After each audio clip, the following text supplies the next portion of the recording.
Vault runs are the earliest reliable way of obtaining items you can easily sell on the market to earn some premium currency. Despite none of the rewards being actually huge, it's the consistency that makes them one of the best ways to obtain platinum in the entire game, because each mod from the pool has the same drop chance.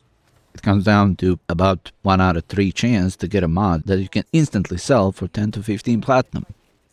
Considering that with a good squad you can always complete this in less than 2 minutes, it stacks up quite a bit. And personally, I always liked vault runs because it's a change of pace. You capture a target and then you're just looking for a door, more or less ignoring all the low-level enemies. The beauty of such gameplay is that any level player can do it, regardless of your strength. And doing vault runs will definitely improve your strength, as corrupted mods can be found in almost every strong build. That's kinda a reason why these mods always sell, everyone needs them. So we mentioned what the goal is, to find a funny looking door and unlock it, but you need a key for that, and there's 4 keys, and RNG suggests we have even odds between door requiring either of the keys. There's only one such door on every mission on Deimos, apart from Assassination, Defense, and Open World. So prep goes first. To obtain those key blueprints you need to be in a clan, and clan needs to have an Orokin lab. Then, in your foundry, you can craft keys. It's a short craft, 1 whole minute, so no need to stack them up, you can always craft them between runs. Then you need to equip a key on your gear wheel. Each key comes with its unique debuffs, and it's minus 75% to either health, shields, damage, or movement speed. You can carry all 4 keys at a time, but early on, that might be too much of a penalty for some players. That's why it's pretty good to find a squad to do this, where everyone can carry 1 or 2 keys without being hindered too much.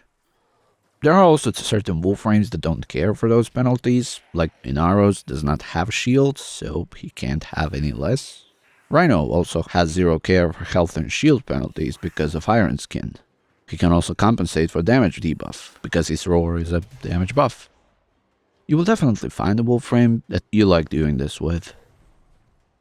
I can handle multiple debuffs, and I know tile as well, so for me, I do vault runs solo, but I do not bring all 4 keys. That's because I personally don't like Cobble Dragon Key and its speed debuff. Makes me feel kind of weird and dizzy if I play with it. I don't know what's the deal, but I'm fine with getting that 1 out of 4 chance to not be able to open the door. But that aside, the next trick is to learn the tile set and where that door can spawn.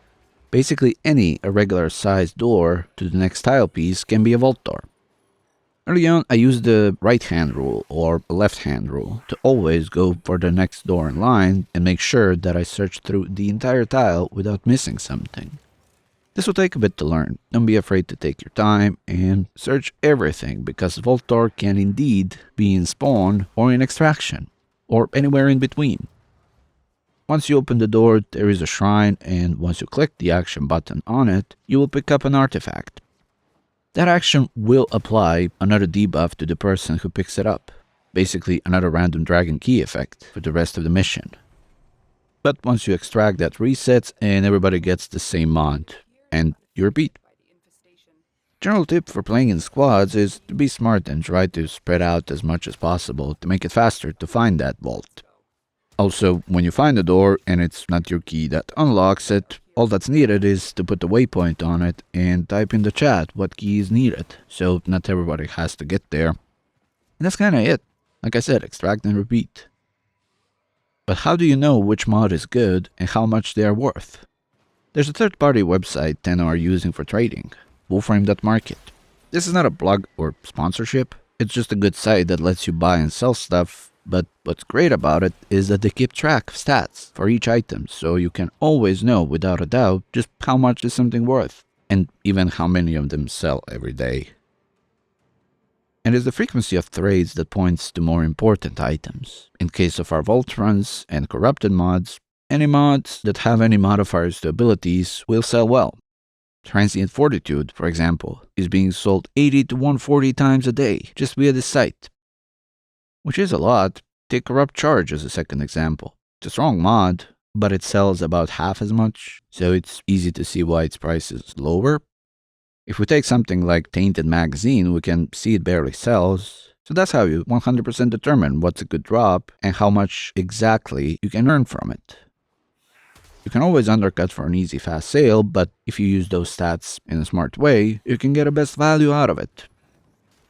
And that's about it for vault runs. Early on in my warframe experience I did so many of these. I do not even know how many. But I needed a lot of platinum for all the stuff in this game, and these were a lifesaver.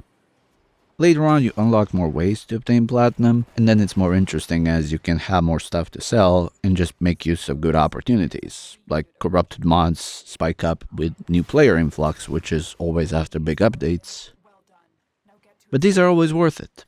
Things come and go out of fashion, but vault runs were great 6 years ago when I started playing warframe and are still a rock solid way of obtaining platinum to this day. Thank you for watching, and I'll see you in the next one.